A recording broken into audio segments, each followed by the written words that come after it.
Okay, welcome to the Art of Hobbyness. My name is Tam, and I'm joined by my lovely guest. No, you're not even a guest. We're going to start over again. Try that again.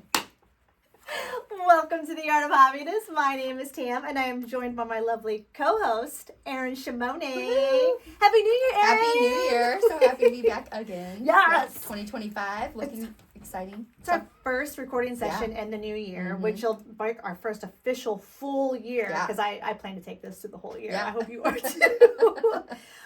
But I thought there'd be like nothing better to talk about today than like how you can really look at resolutions as an opportunity to create like a new year, right? Like I made this up like it's a genius idea.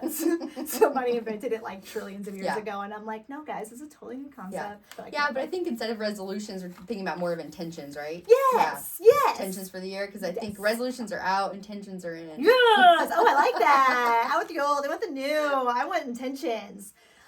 So have you thought of a New Year's resolution? So not really. I mean, like and I feel like a lot of people feel this way, is that resolutions don't really work, you know, and so I've never been much into that. So, but definitely thinking about intentions for the year and how, how I want to feel or what I want to do with my things this year, So you and I were kind of talking about this the other day, because we were like, again, you were saying that resolutions just don't really make sense. Yeah. And so I was like, well, that's bringing my own personal like reference in there. I kind of talked about this a little bit in our French episode, which is like for like 10 years in a row, I've been like, I'm going to learn French. Yep. And then here I am like still trying to learn French. Yeah. But this year I felt like I was making progress with it because I looked at it with more intention than I did with resolution. So I really thought that maybe on this episode, we could kind of talk about, I'll say new year, new you kind of thing, but like focusing on that intention way.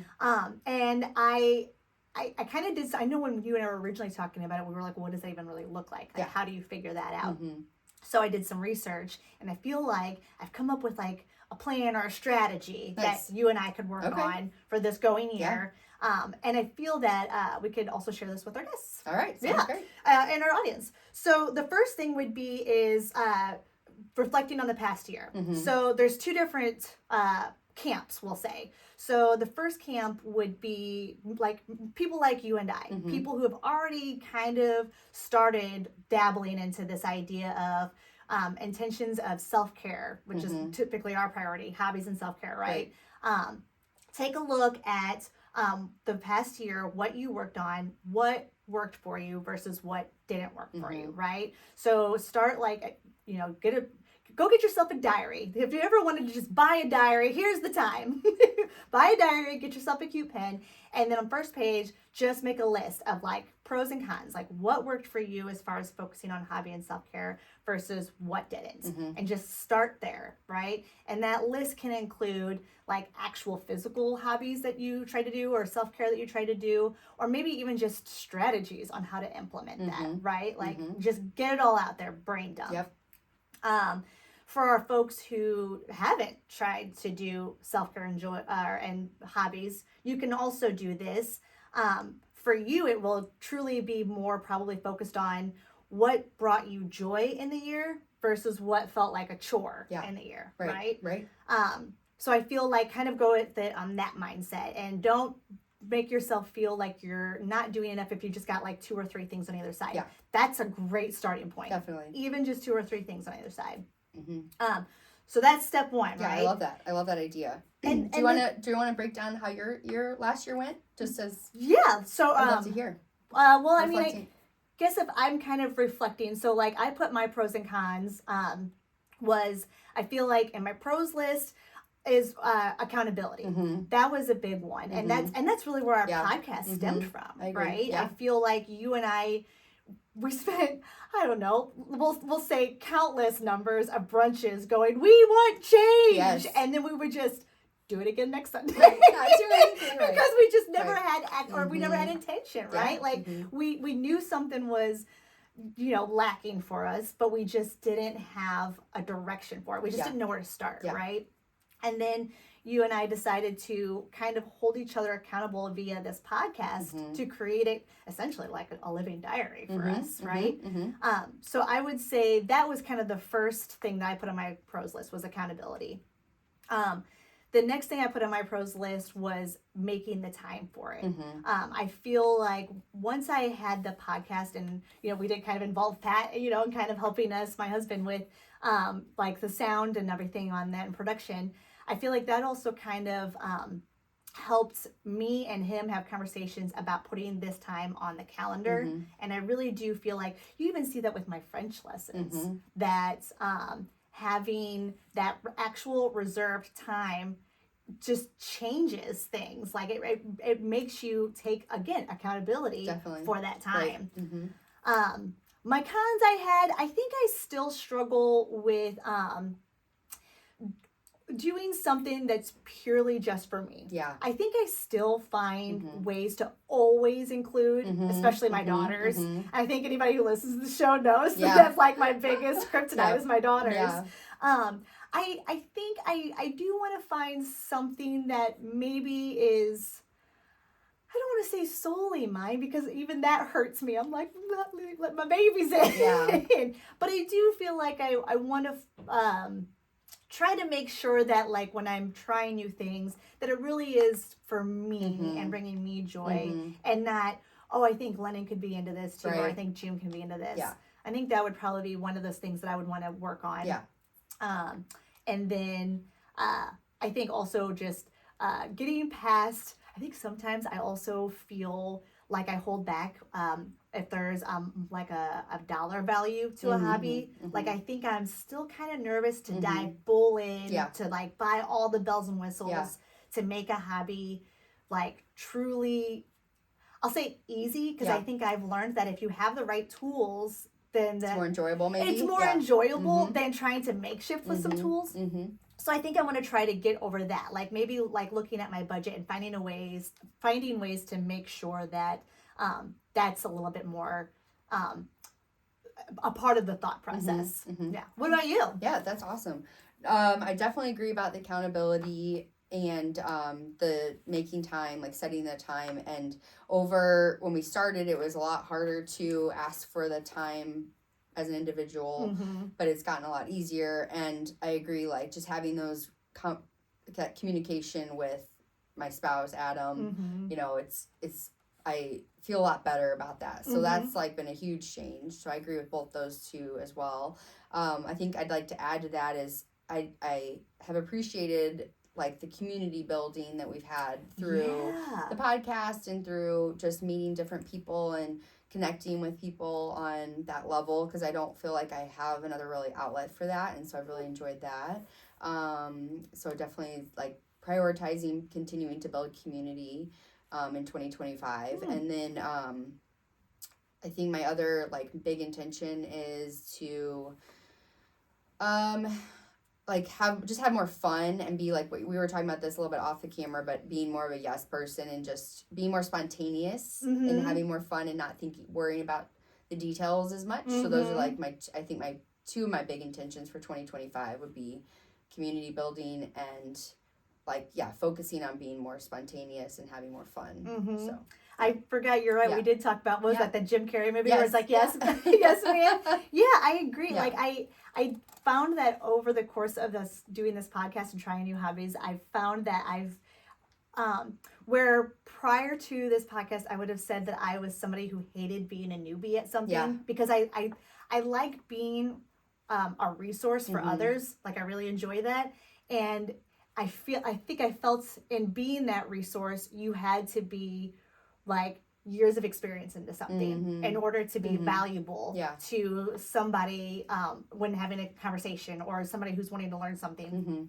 But in trying all these new hobbies, I've actually found that I've become resourceful in a different way, because I feel that it's, like you said, this community that we're building and making new friends. I feel like I actually am learning how to make friends as an adult, because I now have this other knowledge, although mostly beginner's knowledge in a lot of hobbies. But it's a resource for folks to like to have conversations, and they can ask me questions. Oh, what did you like about that or not like about that? And I can actually say, and that's resourceful. So I'm finding a different side of resource that I never ever would have thought that I would be okay with. Yeah, it gives you more things to talk about with people and be more interested and interesting, right? Like, so definitely I agree with both those things. Yeah. So, So, going back to kind of talking about like reflecting on the past year, we kind of gave some ideas for like our folks who are kind of new in this. But there's something I really want to make sure that we hit for the people who have kind of been working on the self-care and hobby journey this whole time. And it's that it's okay to let go of any hobbies or self-care that you might have started. But in writing out your journal, you're like, actually that one didn't really bring me a whole lot of joy. Right. I kind of talked about how, like, for me, like, there was also like this little bit of hesitation that came up with something that I invested a little bit of money in. And I'm like, no, I put money in that. Like, I should try to do it. I should try to stick with it.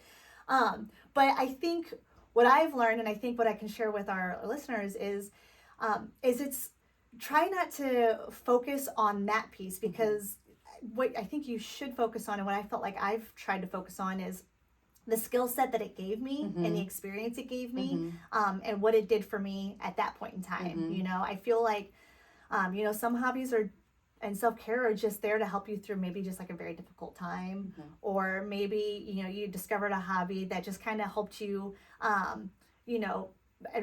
like decompress from stress, or even meditation. Meditation is something that I feel like people can do with hobbies. I don't know if I've quite found that one yet. But definitely. But that one's on the horizon get for into me. It. Yeah, I think yes, absolutely. So I feel like, it's all about like letting go. So like, what hobby doesn't serve you anymore? It's okay to let it go. You don't have to quit cold turkey necessarily. Like, you could do maybe if you're just like, I just don't feel like this hobby's working for me, you can maybe do like a slow transition into something that's sort of similar, like similar types of tool sets. Maybe that can kind of help you feel a little bit better about the monetary value, and but still switching it up in a way that's finding a way to get that hobby to bring you joy again. And that would probably be what I would suggest on those areas. Yeah. So I just wanted to make sure that we got that. Yeah, no, across. I agree. Yeah, I think, and that's just like a good point in life, right? Just letting go of anything that's not serving you, any serving purpose or joy for you. Yeah, absolutely. Yep. Okay, so we have our people sitting down. They've got their journals. They're writing their pros and cons depending on whatever camp you're in, right? So then now we would recommend choosing a hobby with the intention. That's our big buzzword. Yes, the word of the day is intention, right? Yep. So like, when you're picking your hobbies, pick on like, what is it that you want to feel in the coming year? Yeah. Like, I think you and I talked about how like we just really want to feel like building community, energized. Like, those are the things that we're looking forward to. So then pick hobbies that would kind of foster that, right? Right. So if you're somebody who wants to, really wants to be energized with it, you're probably not going to choose like a cozy hobby that's kind of quiet in a room by yourself as your hobby. Yeah. So I would keep that in mind, right? Definitely. Wouldn't you agree? Yes, definitely. You could also try, there was this concept of micro hobbies, which we kind of touched on about how like, those who have been doing hobbies with us, how it's like this hobby only kind of popped up for a brief moment to help you through like a difficult time, or it was because it was winter and I wanted to try wax seals. Right, for Christmas, right? Did my wax seal make it? It did. Yes. Yeah, I got it. It was so fun to get it in the mail. I loved it. Worried. Yeah, it was awesome. Well, first of all, my cards came off really thick. Yeah. And then putting the wax seal on it, I was really worried the mailman was going to be like, ma'am, one stamp is not enough for this. Right. No, it came. It was great. I loved it. It was so fun to get that in the mail. So happy about that. Yep. But then also, when choosing a new hobby, try to find a way to get excited about being a beginner. Yeah. Which was real hard for me, and I think for you too. Yeah, definitely. In the beginning. Yeah, it's frustrating. Yeah. It's hard to get over those frustrations and that perfectionism of like wanting to be really good from the get-go, and that's just not reality for most things. Perfectionism, yes. That was the big one. Like, I would really say for anybody who's like going new into this idea of hobby and self-care, if you are a perfectionist, it's going to be kind of tough in the beginning, but it's practice. Yep. Like, I really do feel that because you and I have practiced over this, like, year, I think that's the key. Yeah. Is you just, it's almost like you reteach yourself Definitely. how to be a human. Yep. No, it really is. You're rewiring your brain. Yes. To think differently about things and not, just, I don't know. You're a mom machine and a wife machine, and you can only do those things. Yeah. Definitely. Yeah. Mm-hmm. So then, final thing that I think is kind of key into this whole like new year, new you with intentions is creating sustainability for it, which you and I kind of talked about was something that was one of our challenges in the very beginning, is finding a way to hold yourself accountable for this time. And that could be either making sure to put that on your calendar, reserve that time, and do it in a way that's sets you up for success, right? Like, well, that's the key, the sustainability part, right? What you were saying at the beginning, because you can put it on your calendar, but if you're like scheduling yourself out for 2 hours every week and that's not feasible, then don't do that to yourself, right? Don't put that pressure on yourself, right? So you got to really think about that when it's an accountability can come in many forms. It can be telling your spouse, like, this is what I'm doing at this time of day, or it is a class you're taking that, you're paying for to be there, or you have a friend that's doing it with you. So it can be, accountability can come in different forms. Some people are much more like self-accountable, whereas we have both found that having that external accountability is really helpful. Very big so for us. I think really thinking about what's truly sustainable, especially in the beginning, right? It's blocking out half a day is probably not going to feel very good in the beginning, right? You just starting your small. Mom guilt will hit you so hard. I'm here to tell you. Yes. So it's really about just like micro hobbies are a great place to even start and doing stuff, just small things. Yeah, absolutely. Because I feel like even if you just put like 30 minutes in a week, I know that 30 minutes doesn't seem like you could accomplish a lot, but when you're kind of like in that beginning phases, you're going to feel all of that 30 minutes. Definitely. Like, especially if you're a mom, that mom guilt is going to be, kind of tough. But as you, kind of get used to that 30 minutes, then you can kind of build up incrementally there, right? Like in that 30 minutes, you can walk as a hobby. You can maybe just do like a little illustration, maybe even just journal. Like there's a lot of things that you could there's explore. a lot of, YouTube like videos you could do. Sometimes I'll do a 10-minute yoga video. Do you really? Yeah, you like that? I think I should try yoga this year. That's one I don't think I've really gone far past on. I think we used to do as a group New Year's Day yoga, remember? Oh yes. You used to be a part of that. Yes. Yeah, we had a friend that kind of put that on. It was really, really fun. Maybe it was Christmas. I feel like it was around the holidays. And she would coordinate this whole like yoga thing every year. And I really enjoyed it. It was like my one time to yoga. I know. I don't do it regularly. I would love to put that more into practice too. So. Well, so we talked about that whole like accountability and putting on the schedule. And I think I would say most of our listeners are probably moms, right? And, I feel like they would probably be like, well, I've tried this before and then maybe haven't found success. Because I think even we were like, we've tried it and it wasn't working. But I don't think we really tried it, right? Committed to it. Right. Well, I think there's like this also like this hesitation of asking for that time because in the beginning it felt selfish, whereas now that like we're in it and like I've seen that my family hasn't burned the house to the ground without me, like it doesn't feel selfish anymore. Now it feels more like, well, of course I should have that time. Everyone else does, why don't I? You realize, I am actually a person and I deserve exactly right deserve everything that everybody else has. Exactly. Well, I was thinking about this when I was like trying to think about intentions for the new year. Light bulb. Everybody, kid, man, woman, is all doing that exact same thing right now. So it's like, well, why? What better time to actually sit down with your family and have this conversation? Because not only could you implement that for yourself, but maybe as like a way to help you feel better about the guilt, also implement it for your family. Like, what if everybody got to reserve 30 minutes where they just did their thing? Maybe having that will kind of help a little bit with some of the mom guilt. Definitely. Because everybody's doing it and you get your part, right? Right. Or it'll even just kind of help you guys as a family hold each other accountable of keeping that time reserved so that you can explore hobbies. And it could be a way for your family to bond together.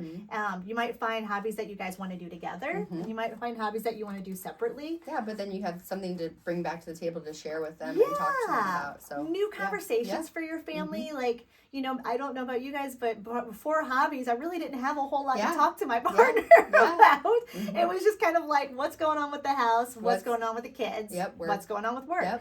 All things that like, sure, I'll talk about, but they didn't like really get me excited about like a conversation, right? Whereas like now that I'm trying these hobbies, and Pat has all the hobbies, like now we can kind of like bounce ideas off each other, and we can kind of share some of the skills, and even kind of like pique interest in even trying some hobbies together. And I feel like that, like this time of year is like the perfect time to get that slate out there and really just like explore something together as a family. Yeah, no, for sure. There's so many like avenues you can take and so many positive things that can come out of making that time. Absolutely. So definitely a good thing to have intention for the new year. Yeah, and I think shifting your mindset from the idea that like, because like I think for me, I was somebody that like if anything I did had to produce something to show that I did it, right? And that was before the hobbies side. That was just me being a mom and a wife. Like I cleaned the house, therefore I was productive today. Because if I didn't clean the house, I wasn't productive. Right? Yeah. And I think if you shift the idea of getting that like you have to produce something in everything you do. Maybe something that's just like you imbibing or you just creating, I guess, in a positive way, even just drawing a picture. Yeah. I feel like that will really help with getting folks excited for the new year and seeing where it can go for them. Yeah.